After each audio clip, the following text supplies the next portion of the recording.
Hello, people. Good afternoon, good evening, good morning, wherever you are. Welcome to the Granit Talk, the Raw Reaction Show, the show in which we react to the latest Arsenal news, transfers, matches, everything feasibly possible on and in the Arsenal world. And today, I thought we'd sit down and have a bit of a chat about what has gone on in sort of the fallout to Unai Emery's press conference, which happened the other day, returning back from international football. Finally, we're having a bit of Arsenal, although weirdly, this has been one of those international breaks where you've been quite happy that there's been no Arsenal. It feels really wrong to say that, doesn't it? But it's quite nice to have a bit of a break from Arsenal for a bit. But it has not gone without its controversy, the Mourinho stuff that's gone on and everything else and around that, Pochettino. And of course, if you want to get my reaction to the Pochettino stuff and the Mourinho stuff, I did that on the last Raw Reactions episode, which is still out, and you can go check that out, and I implore you to do so. But we're here to discuss a different scenario that is going on in relation to Arsenal, and that is, of course, our captain, Granit Xhaka. Before we do, let's just say hi to everyone that is going to be in here this evening. Thank you so much for tuning in, people. Sorry that there wasn't a show yesterday. It was my birthday, so I took the day off, as you can expect in that sense. I don't think you can blame me necessarily for that. But thank you ever so much for being patient and tuning in today. So, Granit Xhaka. Well, what can you say about Granit Xhaka other than the fact that he divides opinion, and even more so has divided people's opinion, less so because more people have sort of been on the side that Granit Xhaka should not really be in the team. I mean, obviously that is very well thought out, because what we're going to talk about in a second is the comments that came out from our head coach. I don't want to call him manager. Doesn't deserve that title right now. And why that has led to this sort of the reason why I'm doing this video. So let's jump straight in and have a look at what Unai Emery said regarding Granit Xhaka. He said he's coming back better. His mindset is better. And this morning, I have a very good conversation with him. My objective is for him to come back helping us and convincing everyone that he's going to be better in the short or long-term future with us. He's feeling better, and his team is Arsenal now. Weird one. He wants to come back with the confidence of the supporters. We are going to decide tomorrow if he plays, but I want to give him confidence and comfort. Now, Granit Xhaka is a very, very touchy subject for a lot of people. Thank you everyone in the chat that's saying happy birthday. I really appreciate that. I can see all your comments, and we will go through some of your feelings on Granit Xhaka very soon. But just to give you sort of my 10 cents as where I'm at. When the first thing dropped, we did a video weeks ago when it happened, and I said that the Crystal Palace game, where I was at the Crystal Palace game, and I thought that point is the turning point. That point for me is where Emery has to go.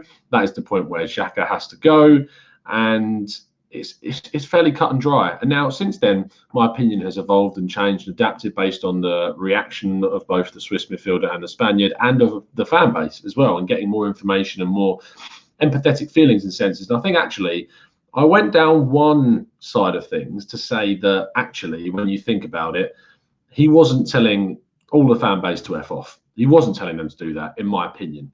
He basically turned around and told the people to F off that have been giving him the abuse, that were booing him, that had given his unborn child and then soon born child a lot of hate on Instagram. And I can't, as a human being, turn around and say that I wouldn't feel affected by that as a person if that was happening to me. However, you have to understand that if you're an employee of a football club, and in this case, the captain, you have to perform and behave in a certain way. If you are substituted, no matter the reaction, you cannot act in that way. And not only that, but the fallout from what happened and the way in which the apology, as we'll call it, happened, I just don't think that there is any way that the player that does that can come back into the side where everything is suddenly forgiven based off of an apology, which, to be honest, wasn't even a real apology.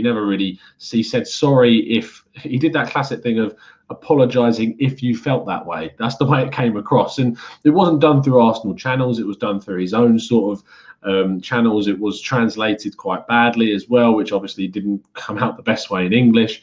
And then when he was away with the Swiss national team, there was comments coming about what he'd been saying about he wanted to find a solution to this, because he was fairly adamant that he was not happy with the situation, how things were being dealt with. And all of that has sort of combined and molded together into the situation that we now have, where Emery is backing him, and Emery at the moment is under so much stick and under so much criticism and under so much pressure from fans that he needs to be really, really careful about the decisions that he makes. And one of the decisions that he makes, being bringing Xhaka into the starting lineup, is not going to help his cause one bit. In fact, it's going to only intensify, in my opinion, the backlash and the criticism from fans towards the Spaniard. We'll get some of your thoughts in a second. I just feel that when we're talking about Granit Xhaka as a player, he doesn't have a history. He doesn't have a future at Arsenal anymore. I don't understand how someone who can behave in that way can be allowed to be reintegrated so quickly. It's not even like it's been a long time. It hasn't. And an international break has not helped with it feeling like it hasn't been a long time, because it's probably extended it further than people originally realised. But at the same time, I just don't think that you can bring someone back into the team so soon after something that catastrophic and that damaging to a relationship between a player and the fans has happened. It doesn't make any sense, in my opinion. Let's get some comments from you guys. And says, how can you not be captain material when you have been at every club in your career and national team?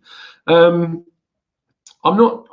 don't personally feel that Granit Xhaka is a bad leader in terms of his leadership as a footballer, in terms of leadership of his vocalism and his communication.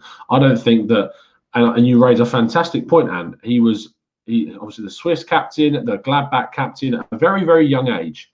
And I don't personally feel that it's unfair. I think it is unfair to say that he isn't a good leader in some senses. However, that is purely from a footballistic point of view. In terms of his personality, in terms of his short fuse, that's where you get into the issues. That's where a captain cannot act in the way that he did. And because he did do that, it's meant now that I just felt you had to revoke the captaincy. You can't have a person representing the club who's telling fans, no matter who or what they are, to F off.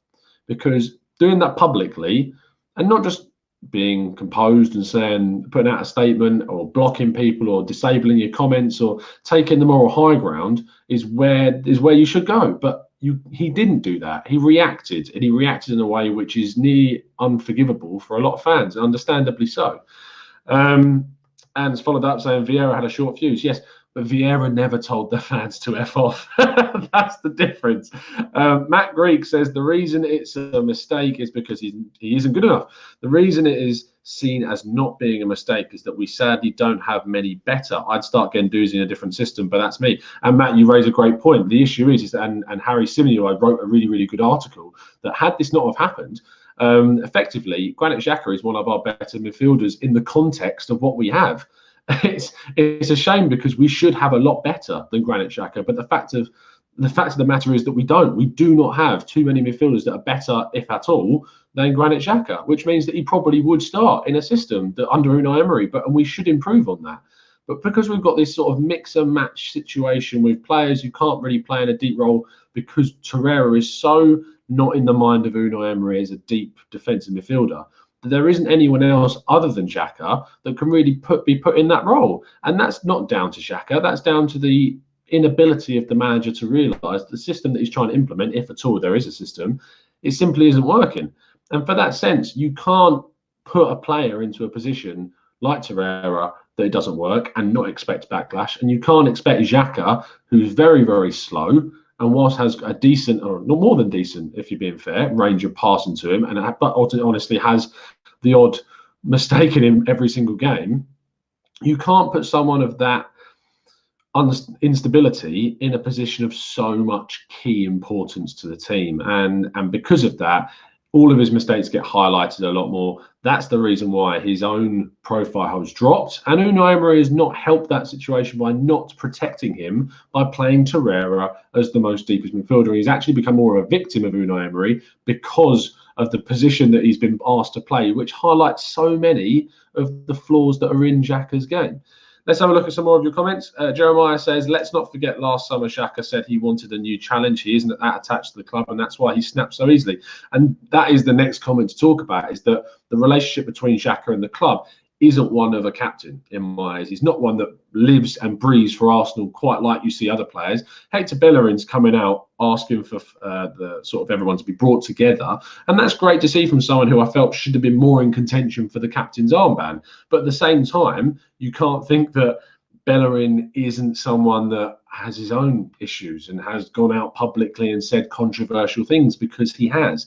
There is no real candidate within the Arsenal team right now that really sticks out as someone that I would go for. In my opinion, I don't think Aubameyang should be the striker. Should be the captain.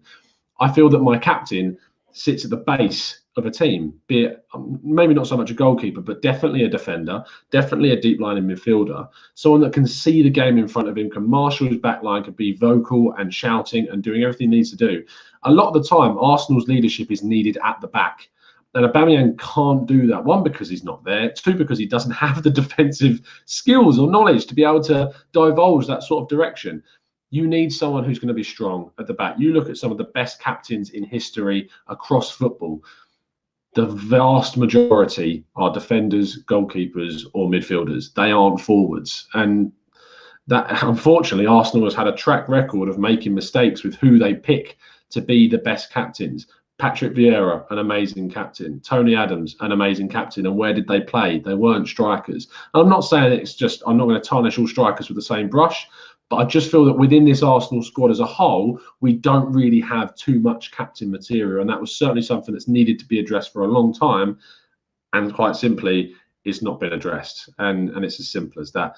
Let's see what some more of you guys are saying. LT says, if Xhaka plays, he'll get the full iron fists from the fans to protect both him and the club. They cannot start him, let alone play him. Can't understand why Torreira isn't being utilised in his preferred role. A lot of people don't think they can. Zlatko says, Tom, what's your thoughts on Dominik Szoboszlai? Go sign him straight away. He's absolutely fantastic. Brian Robles says, it's only November and this feels like the longest season ever with all these off-the-field issues. I'm tired. You're not the only one, Brian. Everyone's tired. Dave Atkinson, happy birthday, Tom. Hope you had a great day.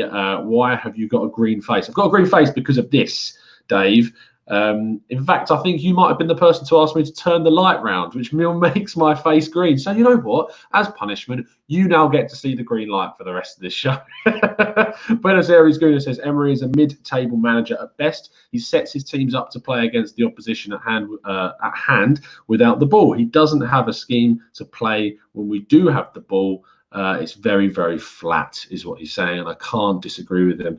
Big Gunner D says, nobody can predict Emery's lineup. I just hope he plays all three attackers. Of course, it is Friday, so it probably makes sense for us to do a lineup builder, doesn't it, for the weekend? That's probably a good thing to do. Last time I did attempt to get onto this website and share it with you guys, though, this did crash. So if it does crash, I can only apologise, but I am going to do a builder with you. So together we can build up our prediction for the lineup at the weekend. Let's do that now. So stop this screen and I'll share with you the screen of the lineup builder so you guys can see it with me. Here we go.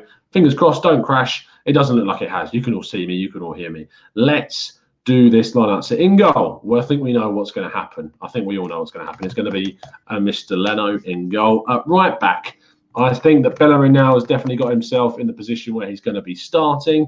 At centre-back, I think we're going to see once again Socrates come in. I think that we're going to see David Luiz back again. Of course, Socrates didn't start the last league game, and that I think when you lose that league game, Emery very much will feel again that Socrates has to be brought back in. If it was my decision, I'll be going with Holding and David Luiz would be my choices, but I don't think that's going to happen. And to be fair, arguably Chambers has done a little bit more than Holding to probably warrant a start, so that is also something to consider.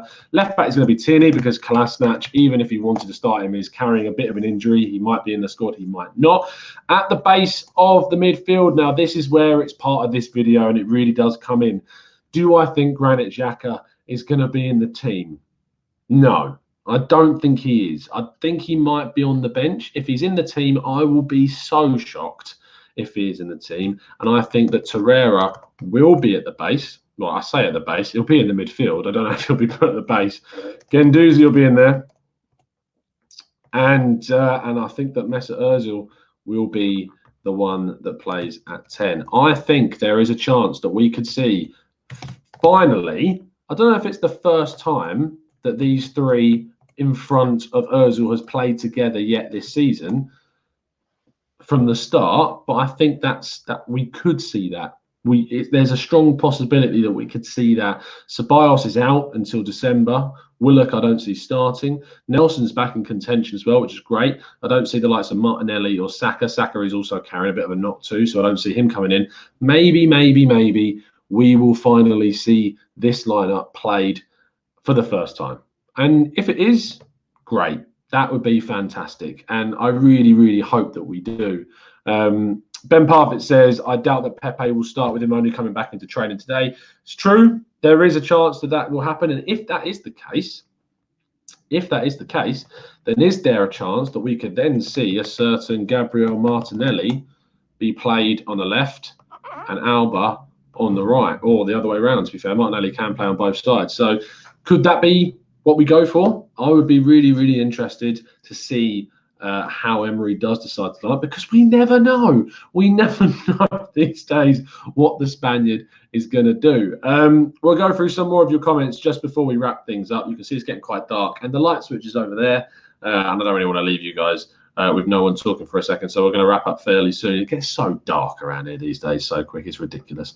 Greg Biller says, I want to see more of Martinelli. I don't blame you, mate, so do I. Ryan Robles says, I can definitely see us playing 3-5-2. Oh, sorry, it means 5-3-2, possibly going at 3 at the back once again. Phil Hulk says, got more chance of Chambers instead if Pepe and 3 at the back. Interesting. Will we go 3 at the back? I don't think we will, because we're playing Southampton. So you'd think we'd be more like in their faces, a more attacking lineup than playing 3 at the back. So who knows? We'll just have to wait and see. Dave Atkinson says he don't think that midfield works with Guendouzi and Torreira. And again, that probably comes down to the fact that we don't have the personnel at the moment. I think that I'd like to see Torreira and Guendouzi play more together with Ozil in front of them. But is it balanced enough? I think that Torreira can play that role, but I just think he needs someone more combative next to him. And I don't think that Guendouzi is that guy to play that role. It's the Unai Emery dark cloud over London, says Glenn. You're not surprised. That's why it's so dark in here. It's pathetic fallacy. Good term. Learn it. Matthew Hudson says, Hola, I really hope that he doesn't start Xhaka after what he did and all the little digs Xhaka has been posting. Official JK says, Chambers and Luiz will play. I'm more comfortable with Chambers at the back. I am too. I agree with you, mate. Tayyip says, I don't think Emery's brain works. Capone says, if Xhaka plays, it's night-night for Emery. But we were saying that. We said if we lose to Leicester, it's night-night. We'll probably be saying if we lose to Southampton or drop points against Southampton, it's night-night. But I don't think it will be. I'm going to go for a 2-0 win, as I predicted in the last show that we did. Fingers crossed for that win. Please let me know in the comment section below what you think the score is going to be at the weekend. And let me know what you think about whether whether the Jack should start or even be in the squad for the game against Southampton. I will see you again very, very soon. Please like the video if you've enjoyed things. Please subscribe. We hit 6,000 subscribers. 16. We hit 16 subscribers. There's just 16 of them. No, we hit 16,000 subs, which is amazing. And thank you ever so much. It was an early birthday present, and I really, really appreciated it. So if you are new to the channel and you want to join in with this amazing community that we've built here in this amazing group chat that we have every single show, then make sure you hit that subscribe button. Turn those notifications on. There will be, even though Saturday night is the TC night out for his birthday, I am making sure for you guys we get a Raw reaction show straight after the game. So hit that notification button and you will be treated to that, what could be a horrific and emotionally damaged Tom straight after what had been an awful game against the Saints. We're just going to have to wait and see. Really appreciate you tuning in. I will see you again very, very soon. And as always, up the Arsenal.